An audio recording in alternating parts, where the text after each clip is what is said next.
the surgeries were successful, and I was able to develop in a way that the pain was relieved, and I was able to have a more normal early development.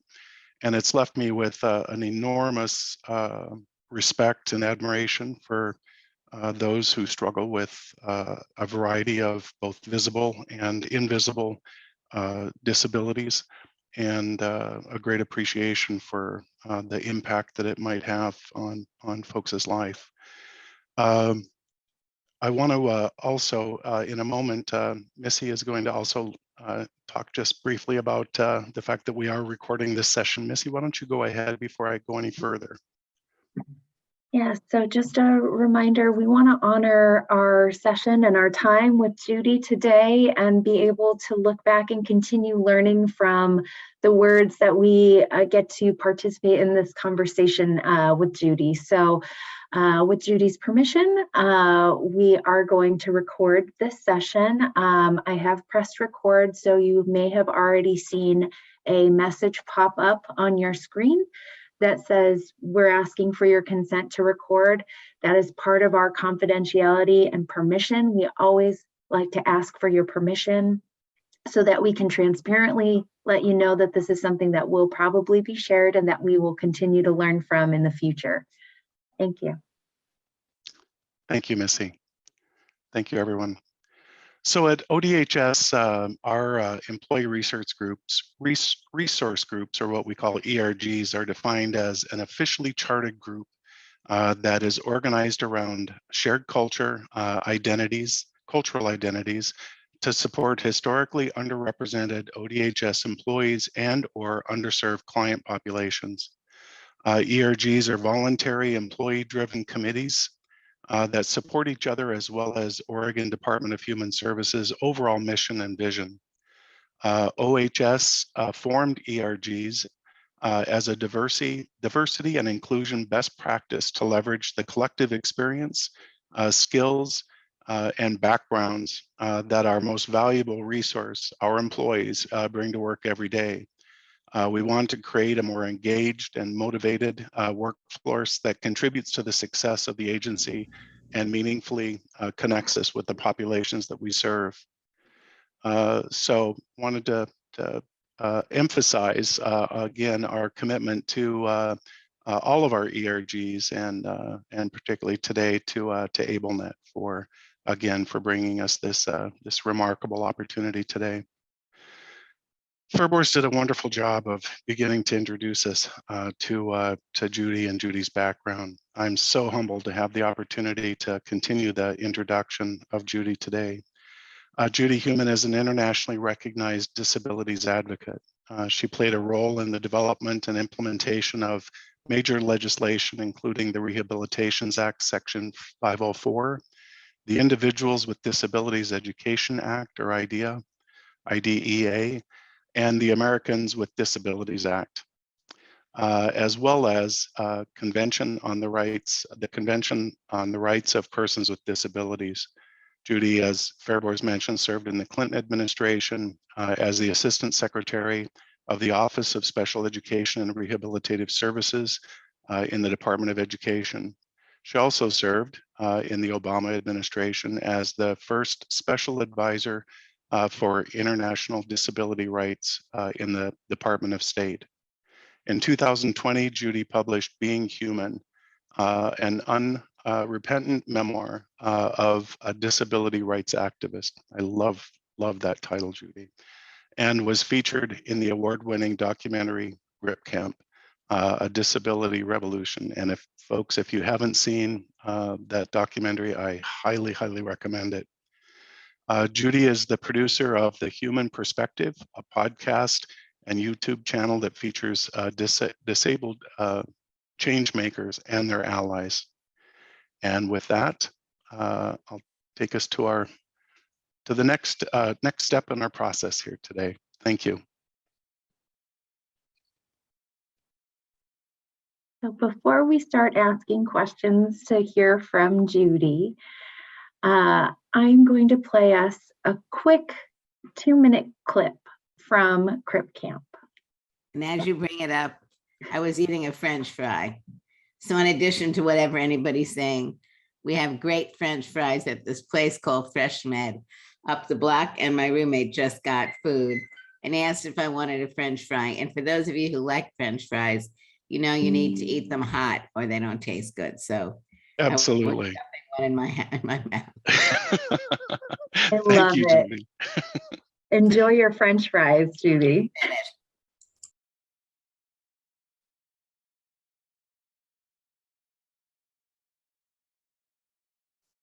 What, you want me to tell them what happened?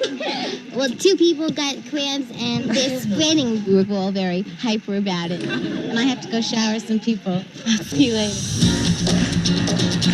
I wanted to be part of the world, but I didn't see anyone like me in it.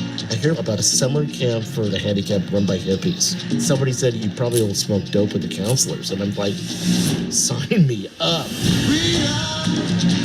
Come to Camp Jeanette and find yourself. There I was in Woodstock.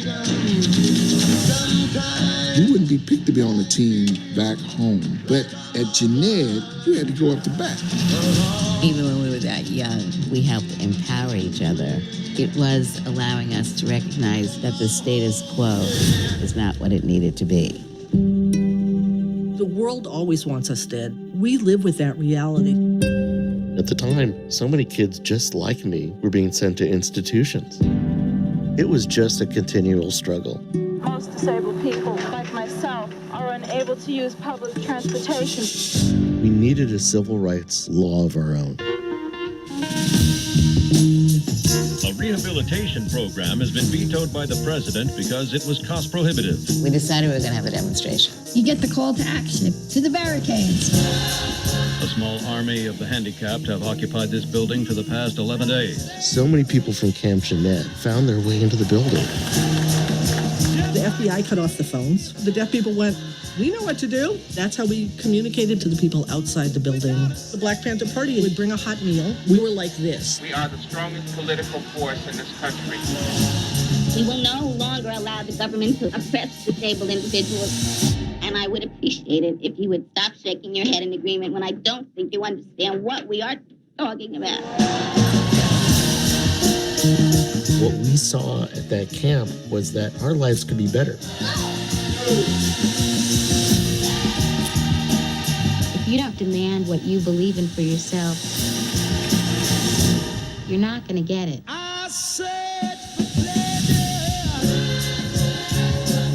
You like to see handicapped people depicted as people. Excuse me?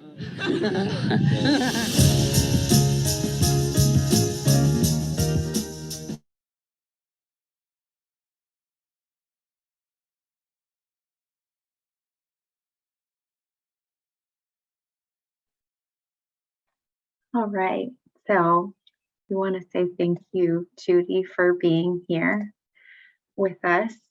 And, you know, just watching the clip and knowing that I've watched Crip Camp when it first came out, I always think to myself, how much of that history is left out of our classes, our education. And seeing you advocate on there, I love the part where you say, stop shaking your head like you understand, because I don't feel like you do. I would love if you could kind of share with us and those that are on the call or on Zoom with us, why is it important for us to continue to advocate in the workplace, our communities, and across the world for people with disabilities? And with people with disabilities? I mean, as I said, even in the brief, is if you're not going to be fighting for what you believe you need, then you're not going to get it, which also means that others aren't going to get what they need. Now, that's not to say that if you advocate, you get it, but it is at least, I think, to realize that one of the important parts of any movement is that we as individuals have a vision of how we would like to live our lives. And I believe it's really important that we're also doing this in conjunction with other people who have similar forms of oppression, discrimination that they are experiencing, and thus not able to live their lives as they wish. I'm going to get some water. I'll be right back.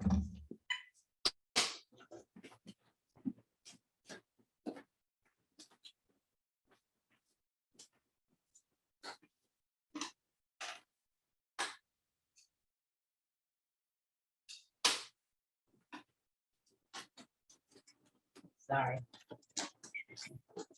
So one of the values, I think, both of the film Crip Camp, my book, and other books, is a large part of what we're doing is working together. And I think just like the group that's assembled here, many of you have either individual issues that you're trying to address or have people in the group that you're trying to support in getting changes made. And I just think it's much more positive when one doesn't feel like they're by themselves. Even, it's not to say that you're not speaking up on behalf of yourself as well as others, but I just think for me, I find it really important to be working on issues with other people. And Judy, I'm going to pause because we're also trying to figure out how to address some pain that folks are feeling from my sound. So I'm going to see if someone from our group can also help take over some questions. My apologies for that.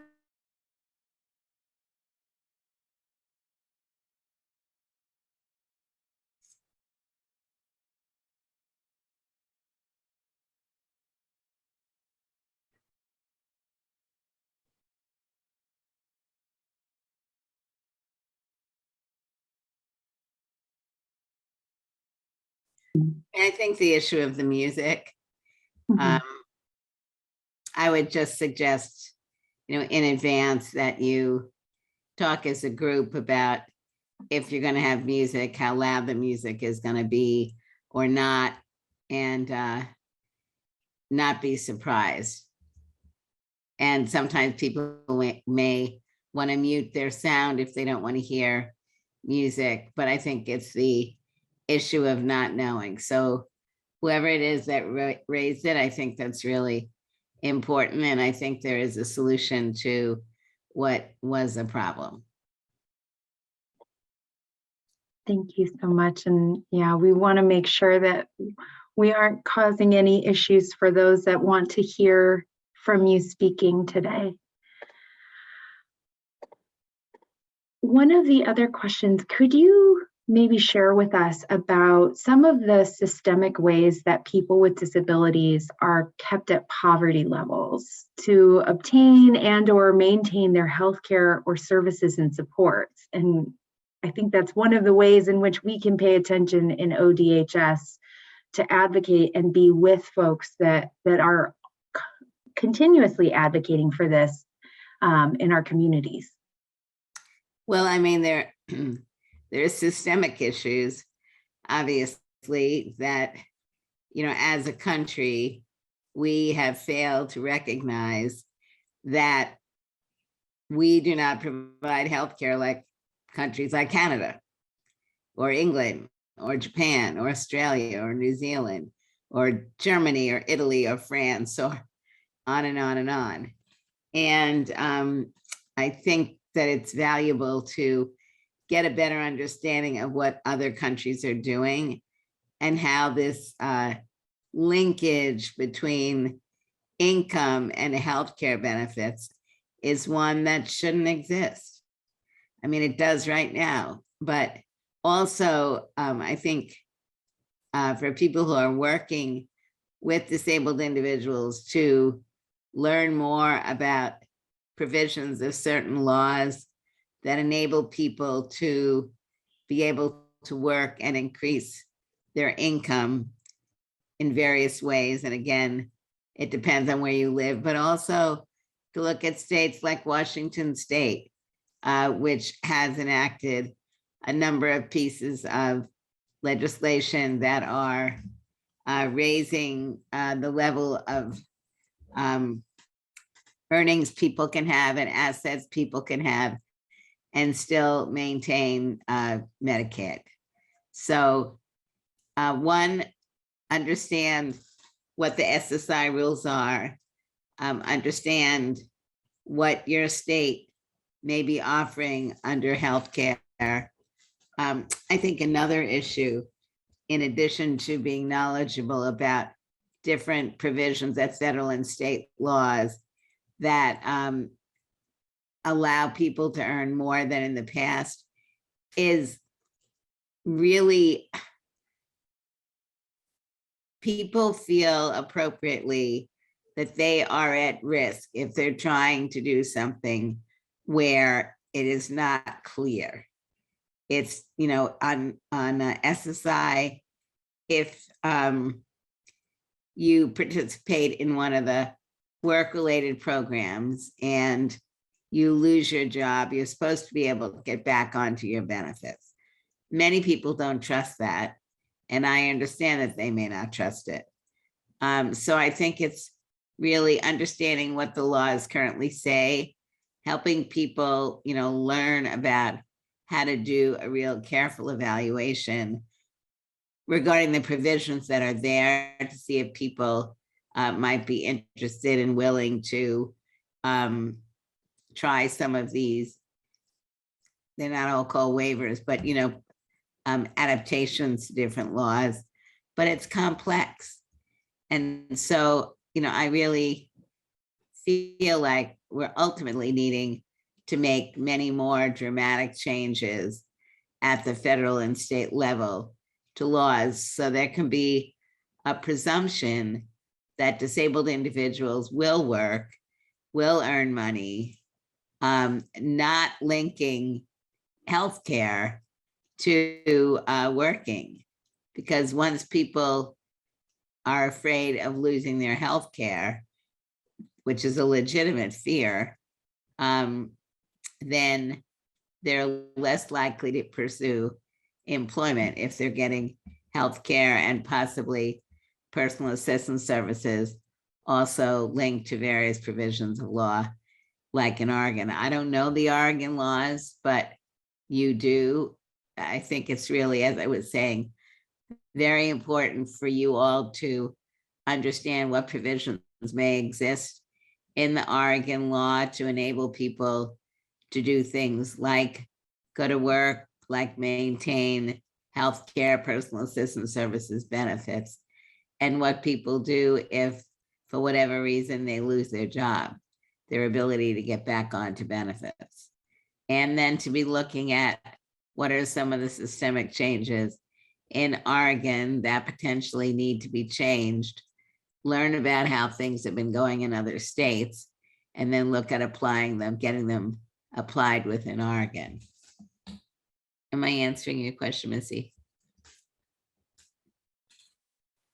Hi, this is Lori St. James. I'm a member of the AbleNet team. To the audience, I just want to step in and do some work on how the audio is going and acknowledge that it's not going well for a lot of folks. So if you could put in the chat, how is my voice sounding? Is it also distorted? If you could give me a clear, sounds pretty good. I'd particularly, whoops, wow, it's moving so fast. I want to make sure that I see Heather's comment. Okay. Okay. So Judy, thank you so much for the pause. I also am, thrilled and honored to be here. As long as my voice is going okay for everybody, could everybody also in the chat give me a quick messaging about how Judy's voice is sounding in the presentation so we can make sure. Okay, whoops, I saw a question there I don't want to miss. Okay. Sounds like we are doing great. Okay, so Missy and I talked in private chat so that we could, resolve this issue with the least amount of harm possible. So sorry for the disruption to everyone. And we'll go ahead and move to the next question. Just give me 1 second here to get caught up. And yeah, okay. So Judy, our next question is, could you give us your perspective on how to work with and serve individuals with disabilities, especially while also being mindful of intersectional identities, and sort of co-question, what are some of the changes to consider in where we go? What's our path in your... Thank you. Very broad question. And so my answer cannot be as broad as the question. I think there are a number of issues. First, know the person that you're working with. Know what's important to them. For me, it's always important that the person I'm working with, particularly if I'm needing something, knows more than I do. Because if I'm needing information on benefits or various laws, etc., the most important thing for me to know is that I'm speaking to somebody who knows what they're talking about. And if they don't, they know where to go. So I would just say that's critical. Will I get the best response, the most authentic response? Or do I have to worry about the person I'm trying to get information from knowing less than I do or giving me information that's not correct? It goes without saying for me that hiring practices should be such that you are employing a diverse population of people. The diversity, I think, is important, both for obvious reasons, but I think that the broader the staff, the more opportunities there may be for one staff person to speak to another staff person if there may be particular questions that relate to one's intersectionality. Are there certain issues that people should be focusing on with individuals who may come from a poorer background? Are there issues that need to be thought about if the person has experienced discrimination in other areas? I think ultimately you want to know the person that you're working with as much as possible. And by having a diverse workforce, it's also, I think, makes it more likely, that the person receiving services may feel more comfortable with people who reflect who they are more.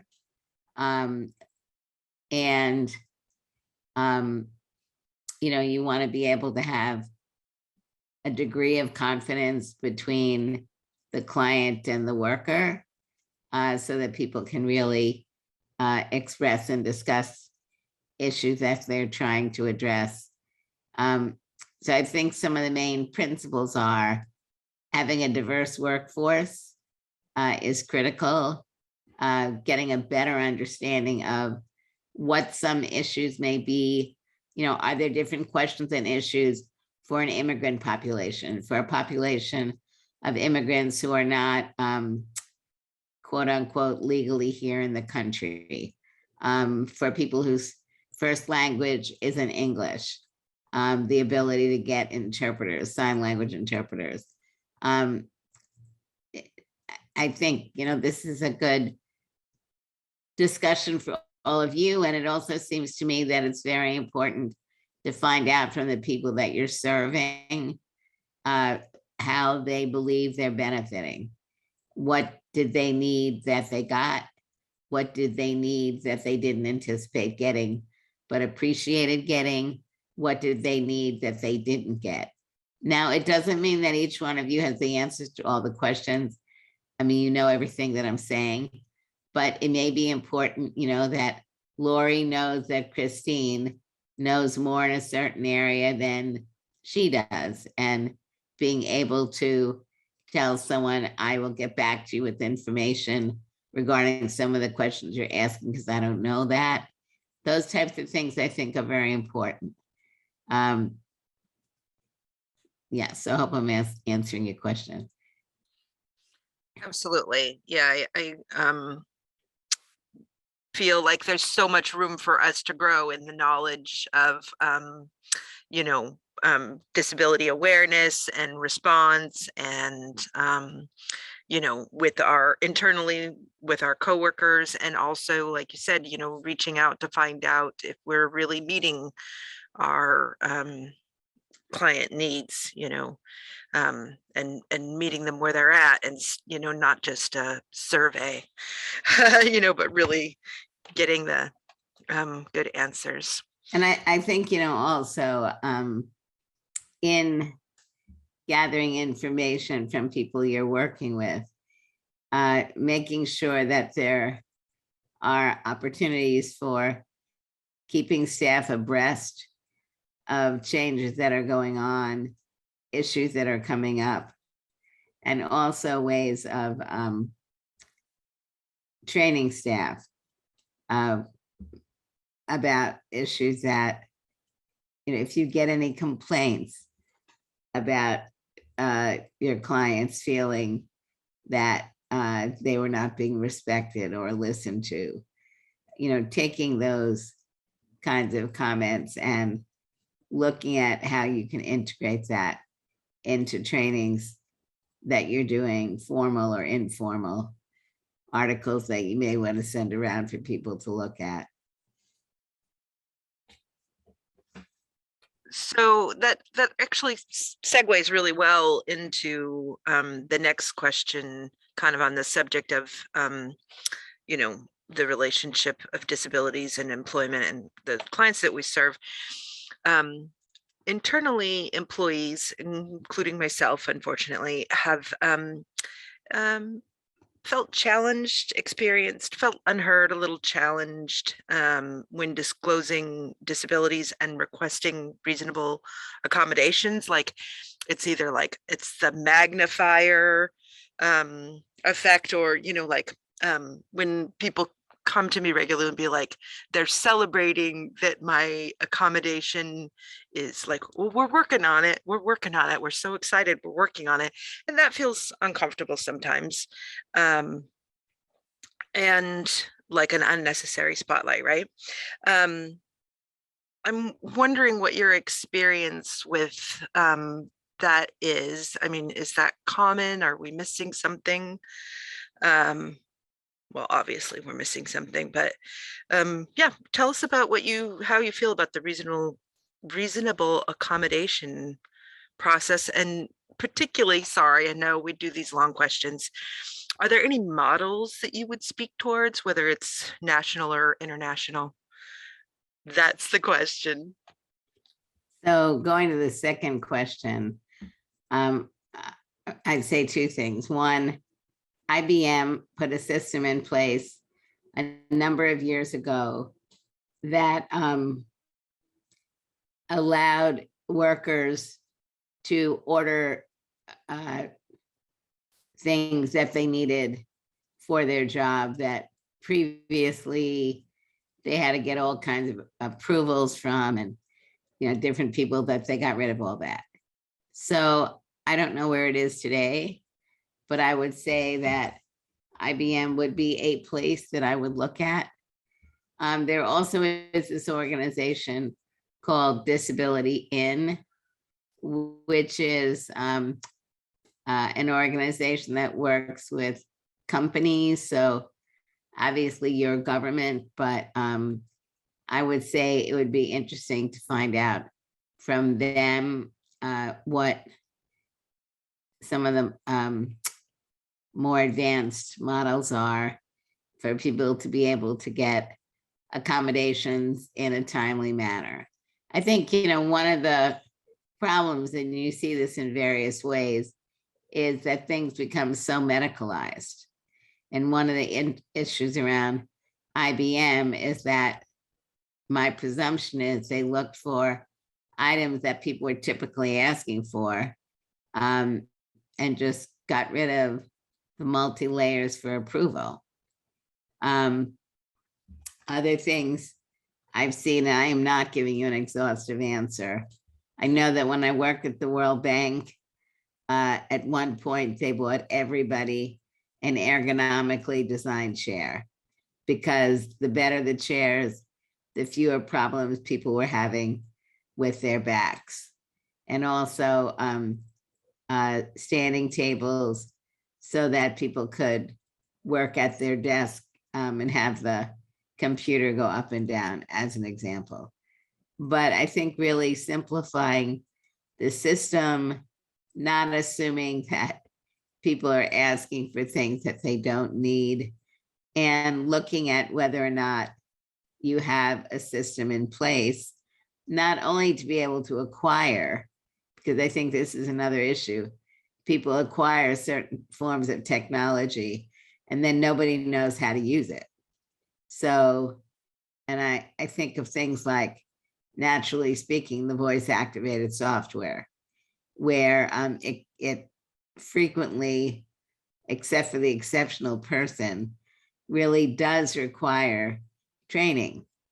And it should be something that's either offered in the government agencies, or there's a contractor in place for people who know the software well and can be brought in when a new person needs to use the software. But not that you get the software and 6 months down the road, get someone to train you on it. So, but I do think that also allowing, I mean, in some way with COVID, people have been allowed to do things in a way they weren't allowed to do before. I think that also will demystify accommodations that people may need. But I ultimately think if the system is set up with a presumption that the accommodations that people need should not be presumed as not being needed, having ergonomics people either on staff or available to do evaluations, and really be able, not everybody knows what they need or what's out there, but they may know that they need something to be able to perform to their maximum ability. So having people available within the government offices, or again, a contract where if someone needs an evaluation, you have the right person to come in a timely manner. Because you all, I presume all of you know, disability is such that many people will need no accommodations and a few people will need a lot of accommodations.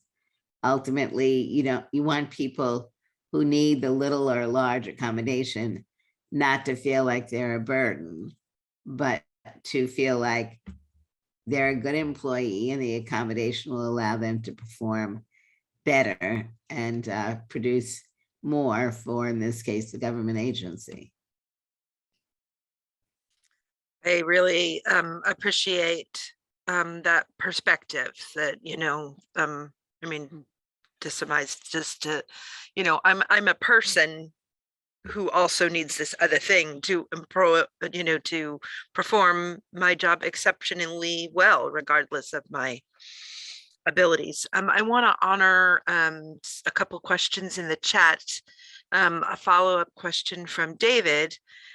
He says, due to my brother's illness and his needs, I have become aware that federal protections like FEMLA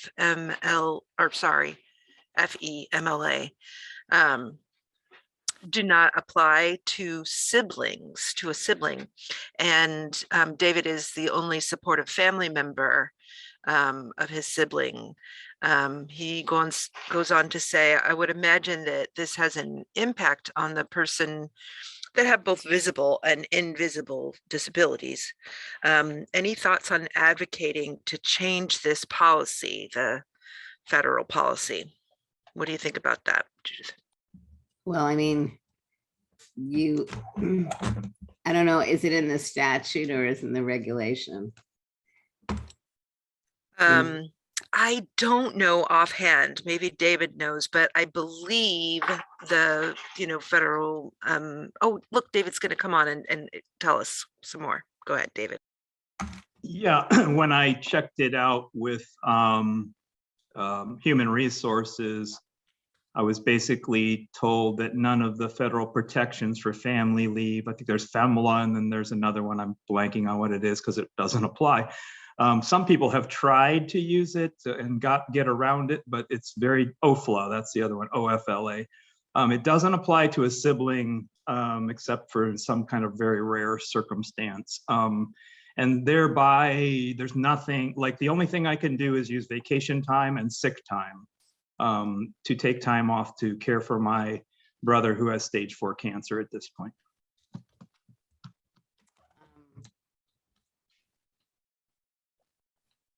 Hold on.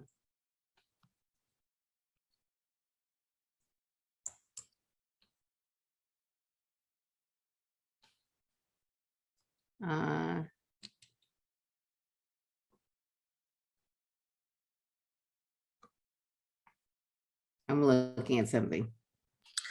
I'm wondering too, it's Lori again, if if that law could be changed to caretaker, even if the caretaker is above Well, 18. the thing is, any federal law, wait a minute.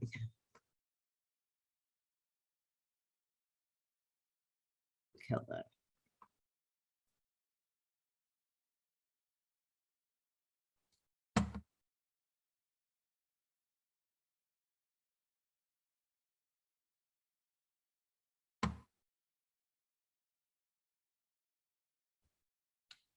I'm sorry.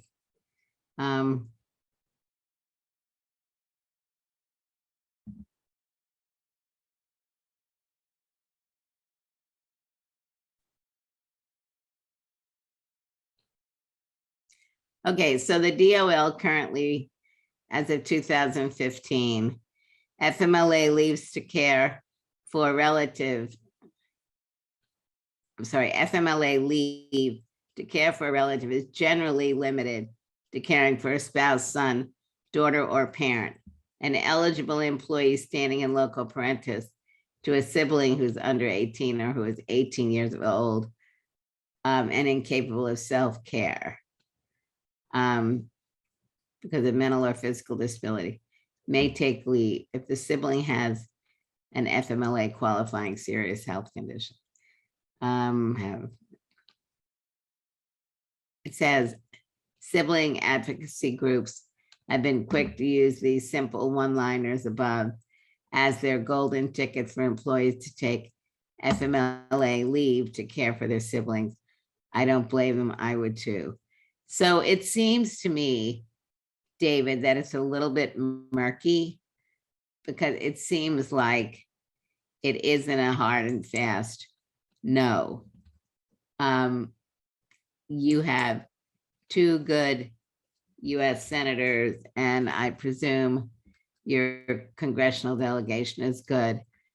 I would approach them and say that, because it sounds like this could be fixed with the federal regulatory change. And, I'm just blowing smoke on things that I'm saying, but it seems to me that the state itself could put a so remember, federal laws are the floor, they're not the ceiling.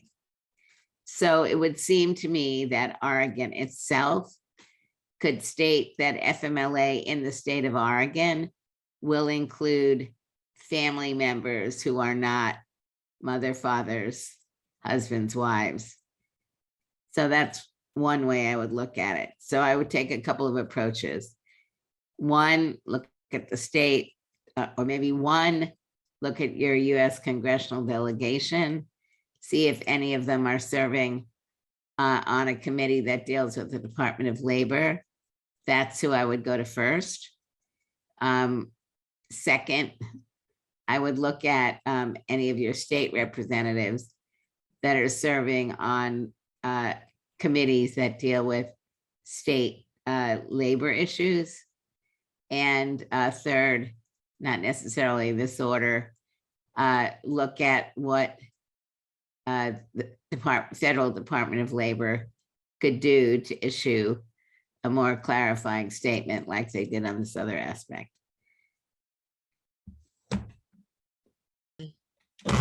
Thank you for that reply. And I did reach out to Ron Wyden's office, but I didn't get a reply, so I'll just keep trying, and I'll try some others. All them. Yeah. Thank you. Them also. David, did you email them? Yeah.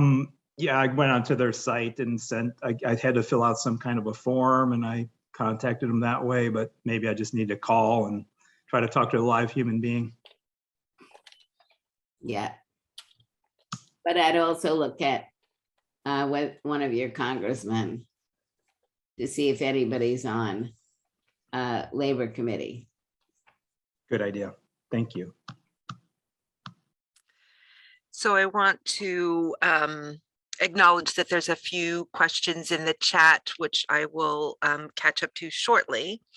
In the meantime, one of the big questions AbleNet wanted to ask is kind of, like the status and next steps. What do you think the future, what do you think needs to happen in the future surrounding disability actions and protections?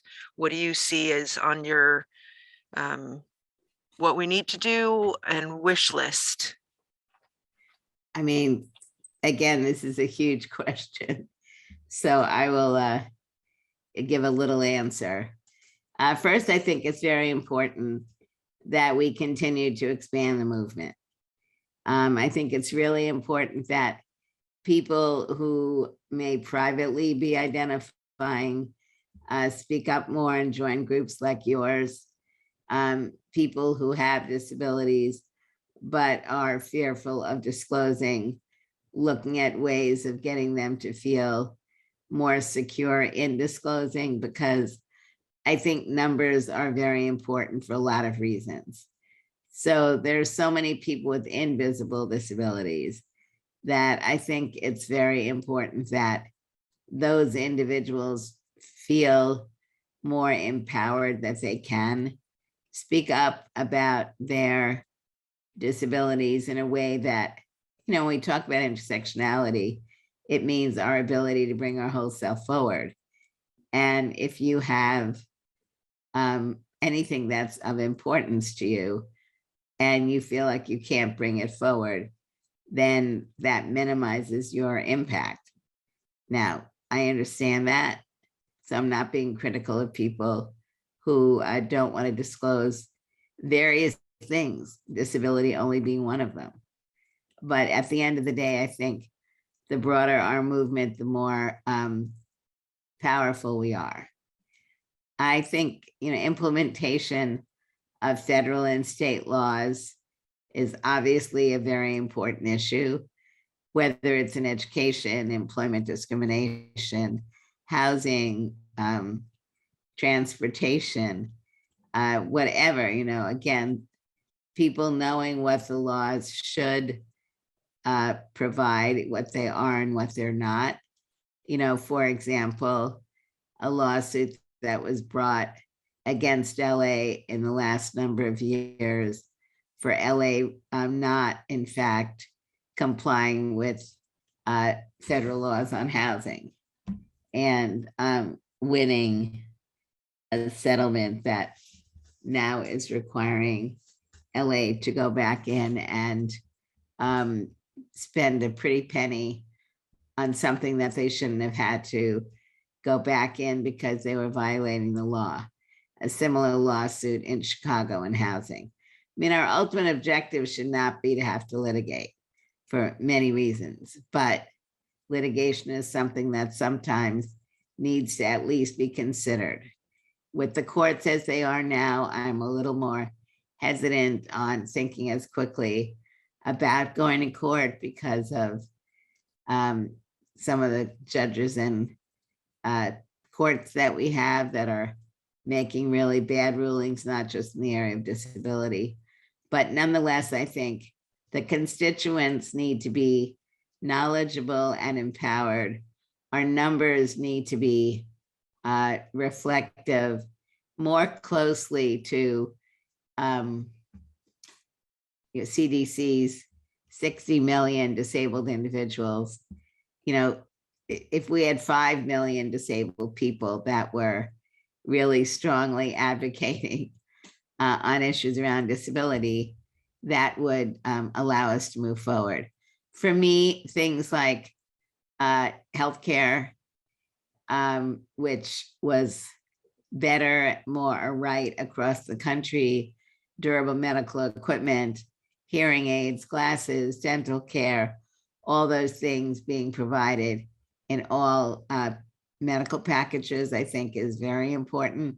For me, also things like home and community-based services, personal assistance services, where regardless of your income, you're able to get funding to pay for personal assistance.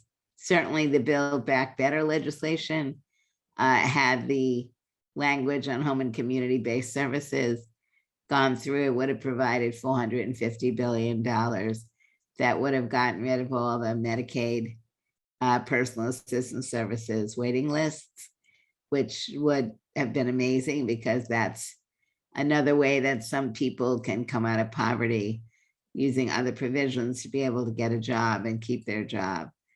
So sign language interpreters being paid for, but really existing laws being enforced, I think is definitely one of the major issues. Yeah, that awareness, spreading awareness piece is Well, huge, isn't it? It's enforcement. Right. So yes, it's awareness, but I think it's more education. It's knowledge, it's empowerment. Is people knowing what the various laws are, what they're not, because that's equally important, how enforcement is supposed to happen, which agencies at the federal, state, and local level have responsibility, holding those agencies responsible, being engaged with congressional delegations, state and local delegations. We really need more people who are knowledgeable about policies, what's working, and changes that may need to happen. Okay. So here's a couple questions from, or here's the first of many questions. And I know there's a hand raised as well. I see it, we'll get there soon. So one question is, what is your favorite accomplishments out of the many amazing things you've accomplished?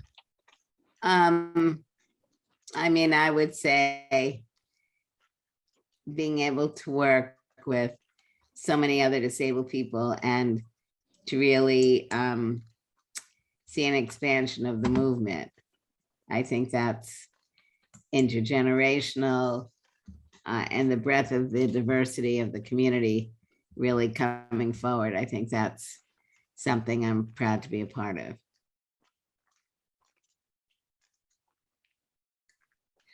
And another question in the chat. Judith, thank you for sharing your time with us. You've done incredible work, and it is an honor to meet you. As a person who has spent a lifetime in advocacy, how do you keep going? What refuels you and allows you to avoid burnout? Good question. I'm an extrovert. I love it, and you do it so well. I'm an extrovert on steroids. I find trying to meet and talk with people and giving people a little bit of energy so they feel like they can go a little bit further in trying to do something for themselves or reach out to other people and support them in what they're trying to do. And really being able to feel like you are making a difference, not necessarily in a big way, but lots and lots of little ways produce a big way. So, yeah. And which I don't want to make light of it, because I think, you know, from my perspective, we in the disability community need to be doing much more work in areas like the environment, gun control, other issues that really are causing all kinds of tragedies in our country and around the world, and really will continue to expand the population of disabled individuals. So I definitely, a primary amount of the time that I spend is working either with people who have disabilities or people who are working with people who have disabilities. But at the end of the day, I think globalization is something that we all really need to become not only more knowledgeable about, but really holding our prospective candidates accountable for. I am deeply concerned about people running for office who I believe are advancing conspiratorial theories that are just not true, and making so many people distrust so much. I think that's really something we need to very strongly be concerned about and be working on those issues, because, you know, working myopically at the end of the day, if we're seeing so many problems going on in our local communities, our state and nation, and globally. I mean, there was an article out the other day about how 92 million people around the world, as a result of global warming and famine and war, are being displaced. And the way we address that here is say, close the border. Well, I understand on the one hand, we can't bring the entire world here, but we do have a very strong role to play in what is going on in other countries. And we do, I think, need to understand that global warming and famine are making people by necessity leave where they've lived. And most people do not choose to leave. You know, they're not leaving because they've decided that they want to go on some dangerous journey to arrive someplace they don't know.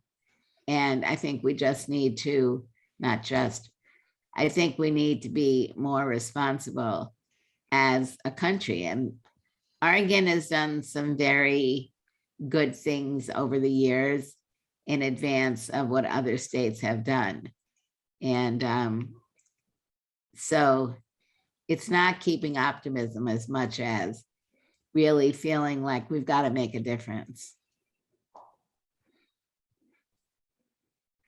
I love what you say so much, so powerful and inspiring and encouraging, and I appreciate you so much. Another question, which I know, folks, that we have lots of questions. I think we still have plenty of time. So be patient with me. I appreciate it. Our next question, which I'm just going to paraphrase. What's your view on group homes for people with disabilities, physical and intellectual? You know, the whole system is, you know, there's some nonprofit, there's profit. You know, the forced institutionalization of those with disabilities feels criminal. What's your thought on that machine? I mean, again, I think it depends on the state, but people should be able to live in the home they choose, with people they choose, and making people live in artificial situations, I think, is not valuable for the individual people and presumes that individuals don't have likes and dislikes like everybody else. I also think that we really need to be focusing on the shortage in the area of home and community-based services. For myself, because I'm so very dependent on personal assistance, I mean, since COVID, but even now in the last year, it is so difficult to find people, almost regardless of what you're paying. And so I think we need very much to be looking at what needs to be done to help create a system that is more reliable and respectful, to be able to get people who are interested in doing the work of a personal assistant and able to work with different populations and where people are getting appropriate wages and benefits. I think that's a big issue around living arrangements, nursing homes, all these things where, you know, we're seeing people, difficulty in getting people out of nursing homes, keeping people in the community because of some of these major issues.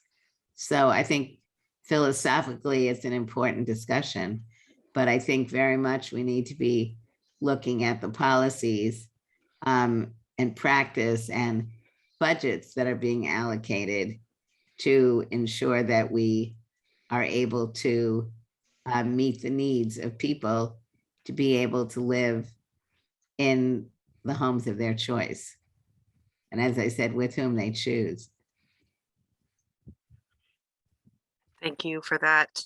I want to go to Madeline has had Alvarado. Someone wrote here, Terry, we're paying $32 for a caregiver through an agency, but the caregiver is only getting $15. Yep, I totally get it.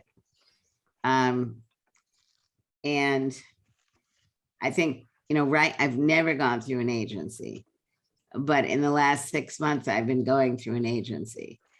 And not only are they charging $32 to $34, but they're also charging for a minimum number of hours, 4 to 5 hours, whether you need it or not. And the workers are getting, here they get more than $15. But they're still not getting the $32 that, you know, you're paying. And part of the issue, I think, is, you know, the agencies, at least, you know, for me, because one of the reasons I've never gone through an agency is I've had people who've lived in my home, 2 people. And that's been a way that's really worked best for me. And then I may have a backup of 1 or 2 people. But when that is falling apart, for some of the reasons that we were just discussing, then going to an agency is because they are committing to help you find people for the hours that you need. So, and part of it is, I think, in the past, more of the centers for independent living were assisting with these kinds of services, and many of them are not. And it's just complex, but I don't mean to minimize it that way. It's complex, and we need to look at it on a state-by-state level regarding what needs to happen. But certainly, if an agency is getting $32 and the worker is only getting $15, that is something that I think you might want to look at in your state, why that is, because that's such a big disparity. Thank you. Madeline Alvarado, you've been waiting for a long time. If you'd like to come on off mute and ask your question, go ahead. Sure. So back in 2019, I had a son prematurely at 23 weeks and a few days. And when we went to the hospital, they did a very quick evaluation and quickly told me, I mean, within 5 minutes, that the quality of his life was not worth intubation. One of the disabilities they mentioned was that he faced possibly being deaf. The other was potentially mental issues. So he was denied any, sorry, he was denied any sort of medical treatment. And my husband and I had to sit there and watch him pass over several hours. And I want to know what your feelings are, because these are things that people don't talk about, and parents don't even understand when they're pregnant that hospitals and doctors have the right to make this decision, that you cannot, as a parent, force them to intubate a child that they determined that the quality of life is just not there. What are your feelings on that?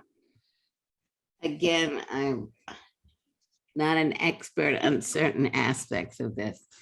I know that Oregon's got different laws than some states. Organized.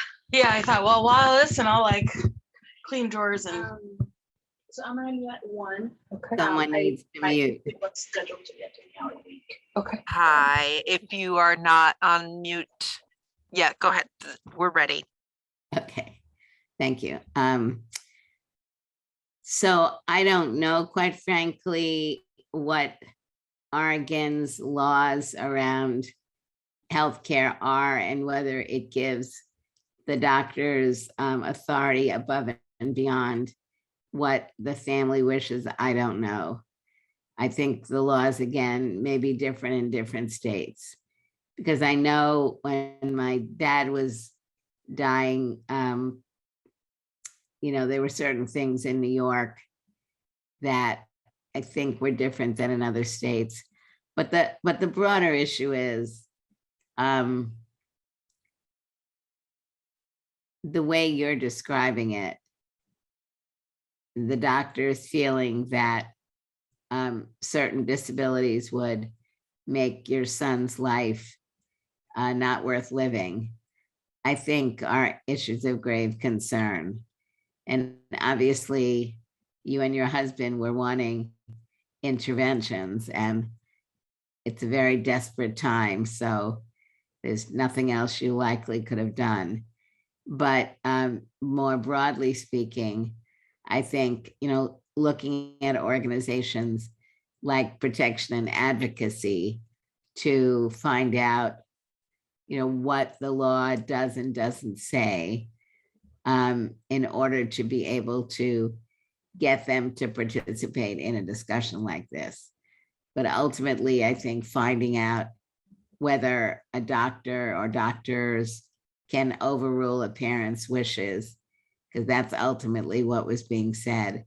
That's a fundamental issue. And I would say, because one of the issues of concern that you said was raised is that your son might also have an intellectual disability. That's why I would talk to the P&A.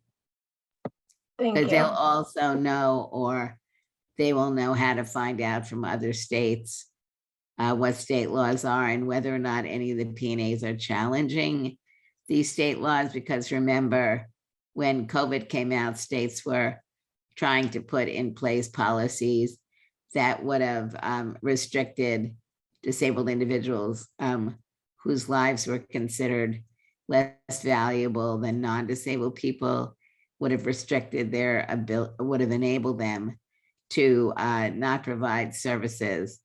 And there were policy statements that came out from HHS and some state governor's offices preventing that. Thank you. Sorry very much. Thank you. Our next question, back up from the chat, is from Marjorie. Hi, Judith. Big question, but could you share from your perspective a roadmap of how we tackle structural /ableism that keeps people with disabilities in, out, down?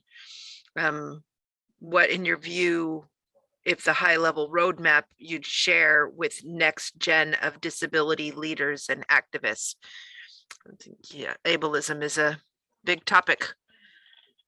Well, I don't think it's just the next generation. I think it's all generations, because the next generation is going to be younger than we are, and it's going to take time for them to learn what they wish to learn to be able to move forward. So I feel this is very much an intergenerational issue. And ableism, you know, it's a word that we use, but in reality, we need to figure out more what it means to us. You know, what is discrimination? What is ableism? How do we want to address it? And I think those are issues that as communities are valuable discussions. Also, it's important to be able to speak up and out, as I've been saying, you know, so if you, trying to give you some examples. A couple of weeks ago, I was having coffee with somebody on a board of directors that I was at, that I'm on. And a person came over and had seen Crip Camp and, you know, said they really loved it and da da da da. Very nice, very respectful. Then about 15 minutes later, I left the meeting and I came back to my apartment building. And this woman comes running up to me and she said, talking to me like I was a child, I saw you going across the street and you know you need to be more careful. You could have hurt yourself. And that definitely was an ableist comment, not just because of the words, but the tone. But I chose at that point just to be silent. And about a week later, I ran into the same person. And I don't know what happened to them, but they said to me, you know, I would have done the same thing that you did. My presumption was they would have gone across the street quickly like I did because the light was changing. And their tone was completely different. So I didn't say anything because I honestly didn't know what to say. I was so like flabbergasted. But I will very frequently, I don't like the word able. So I know in your title, what's the name of the organization? AbleNet. Yeah, so I don't like that name. Because it implies that the word disabled is bad. Like, you know, the word able is not a disability term. And if we use the word ableist in a negative way, how can we say AbleNet in a positive way? Because it kind of implies, which I know you don't mean, that ableist, you know what I mean? So it's like if you've seen the Trevor Noah piece that I did, he uses the term able-bodied. And I said, I don't use the word able-bodied, I use the word non-disabled. And because most people will have a temporary or permanent disability over the course of their life. And he said to me, are you threatening me? And I, you know, everybody frequently will smile as you are doing. I paused for a second. And then I thought, this is really the right word because people feel threatened by disability. It's not a positive thing, but people are afraid of disability, whatever it may be. So I like the word threatened, not because I want people to feel threatened, but it opens up a discussion. Like, why do people feel threatened by disability? Because it's unknown, because they don't see us in a proactive participatory way, because they see how disability can come on suddenly and how people are not prepared, because our systems are not prepared. So it is something that I've been talking with you about today, looking at the policies, the budgets, the implementation of laws or laws that we need yet to develop. All of that I think is, you know, really very important. And I very strongly believe that words matter. And so words like AbleNet, I mean, really the whole thing in disability and what we get called has significantly been driven by non-disabled people, even when disabled people are owning the words. you know, your AbleNet. Now for me, the term able implies that some people are able to do everything and disabled people are not able to do anything, which of course I know is not the intent, but bring a random 100 people into a room and they're not all going to be able to be basketball players, football players, chemists, physicists, mathematicians, on, but we don't wind up giving these weird names. You don't change the word Black or Latino or women or gay, any of the other terms. The only classification that people are creating all these names for is disabled people. And as Lawrence Carter Long coined a couple of years ago, just say the word and be done with it. I so appreciate that. We have our Portland area AbleNet meeting tomorrow, and that will definitely be a huge topic of discussion. You know why the term?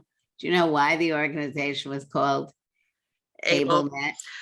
I don't know. I mean, I think that definitely comes into factor, like you said, that threatened feeling, or another person said in the chat, there's a fear of disability, from others, and so I think words do matter. Absolutely. For example, I don't say I lost my leg. I didn't lose it. I know exactly where it went. I forfeited it, right? And so that kind of softening, I think that there is a tendency to soften the impact on the listener. So that's probably how the name was chosen. But I'm so excited that our meeting is tomorrow, so we can say, like, how do we feel about that name, given that perspective? I love it so much. It keeping the conversation going, right? Yeah, I mean, my presumption is able means something positive. People look at the word disabled as negative, and for me, it's I have a disability. I have brown hair. I wear glasses. If I take my glasses off, I can't see correctly. I could change my hair, but I choose not to. But this word able meaning a positive and disabled meaning a negative, I think that's. Yeah, I think. I don't like. Sorry, I think changing the language, I mean, you help remind me, and I'm sure others listening, that it's I have a something, not I am a something, right?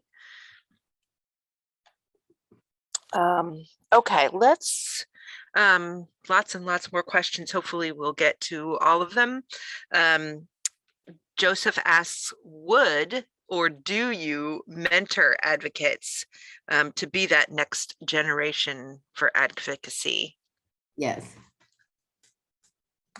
And how does one contact you to enlist in that opportunity? I do it in a selective way.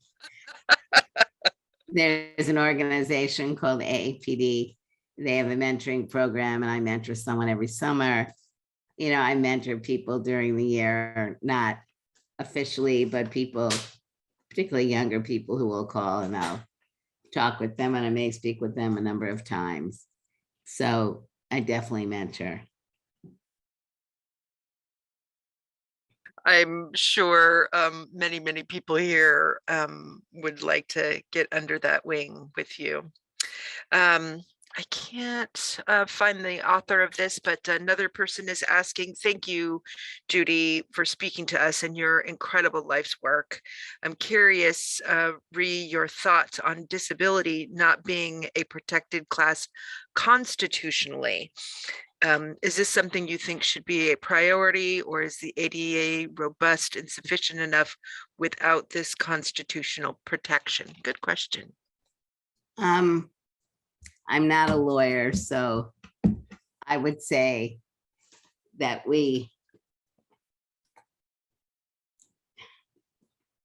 that laws like the ADA and others are giving us protections that we may or may not have had before, but we certainly weren't being protected by it. So when I filed my lawsuit against the Board of Education in 1970, we didn't have an ADA or a 504, but we used, I believe it was Article 13. And because it was settled out of court, I don't know how the argument that we made around the article would have stood up long term, but I believe the lawyers that filed the lawsuit believe that the existing protections did protect me and others. So I think I am certainly in no way, shape, or form looking at a constitutional amendment, period. Given what's going on in our country today, I think even basic litigation is something we have to be very concerned about because there are decisions that are coming out from the court now that are basically taking away protections that we've had. And I'm not talking now about Roe v. Wade, but another decision that came out recently from the court, which is basically stating, and I may not be saying this completely correctly, but it's basically stating that the ability to collect damages for harm is significantly reduced. Hold on, please.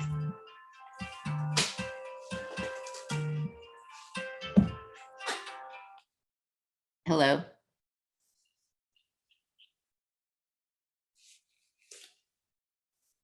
Okay. And I'm going to have to get off in a few minutes. Okay. Let's see if I can get through here to some of the gems. I think, one of our big questions is there anything specific you would like to share with this audience of state employees? I mean, I think a lot of us are concerned and connected to our impact as an agency, what we can do and what our huge challenges are. So what do you specifically want to share with us as state employees? I mean, I think as employees who are being paid for by the government, we have a responsibility to try to provide the best services for the people we're working for, whether we're in policy, administration, or direct services. The ability to really be able to have discussions within the various agencies about where you are and where you wish to go, whether or not it's something which is attainable now, having a roadmap to where you want to be able to go, I think is important. And I also clearly understand that that's frequently impacted by the leadership, the governor and the governor's office, and direction that you're allowed to go in. But I do think if someone came to you tomorrow and said, in a month, we'd like to know how we should be doing things differently, do you have an answer? What do you see as the strengths and weaknesses of the organizations that you're working in? Is there a need for more training? Is there a need for better recruitment? Is there a need for staff having a greater ability to meet with senior leadership to be able to discuss good and bad? Everything isn't bad, right? How are people learning? Are there better ways of helping people learn more about good practices that are going on, emulating people who are doing good work, bringing people in from the outside who can be talking about what is working and what's not working, looking at better practices that exist in other states, or looking at what Oregon may be doing, which is more advanced than other states. You know, how are you participating in learning activities that are going on within the state or outside of the state now that, you know, we're moving out of, hopefully, COVID, or doing things virtually, or, you know, it's like knowledge to me.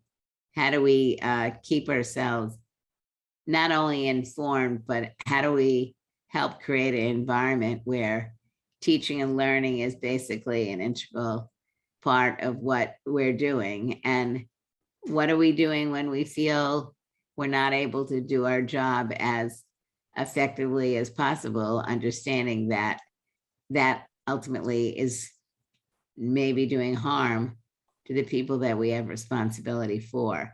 And then some of the basic questions that you asked earlier, like what to do to ensure that employees can get the accommodations they need.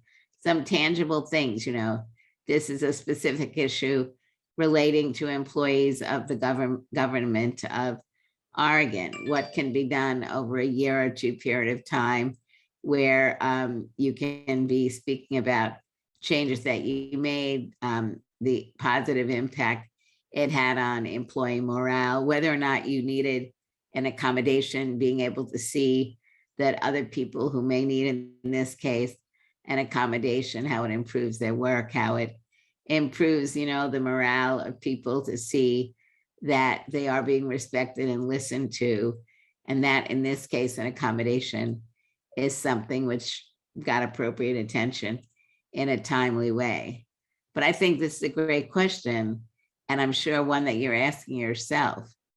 And I'm actually not going to have a better answer than all of you collectively together. Thank you. Do you have time for one more or a couple more? Two more. One, okay.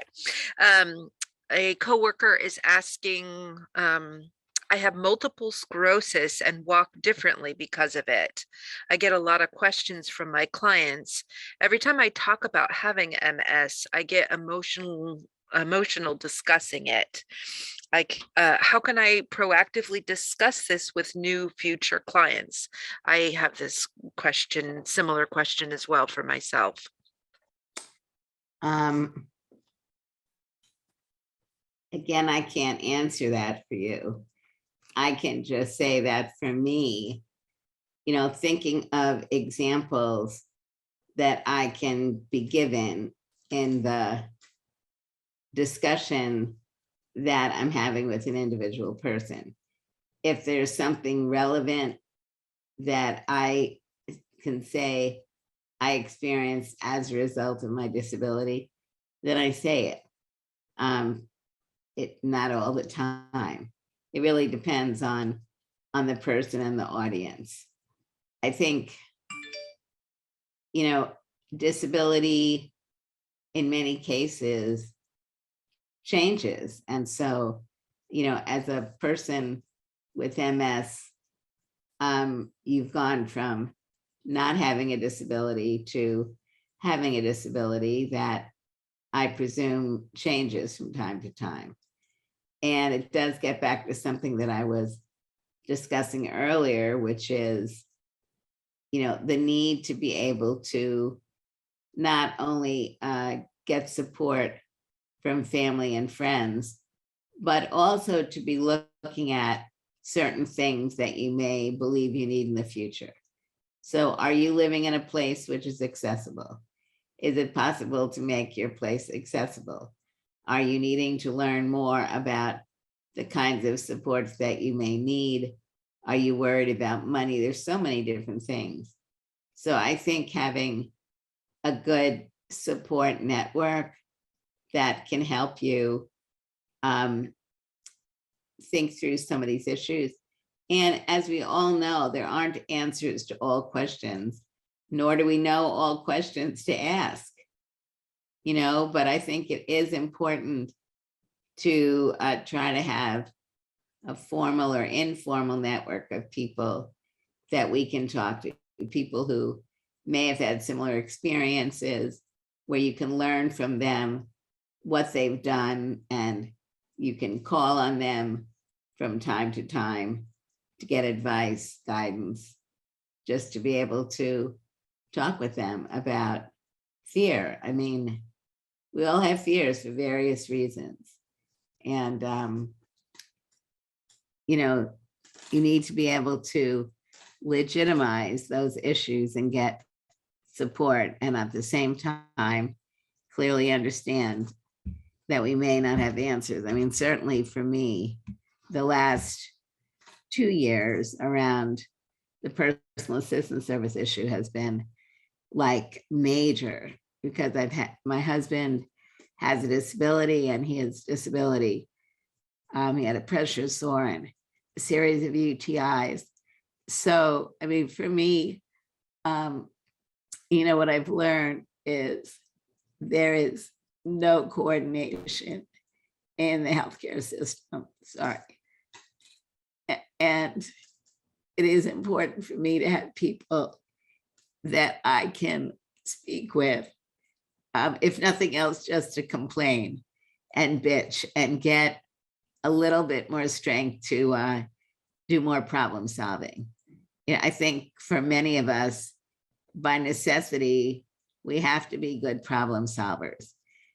And if you're not a good problem solver, that's okay, but try to get people who can help you, that you respect, that you don't have to abide by what they say, but you can talk with them about what things should I be thinking about.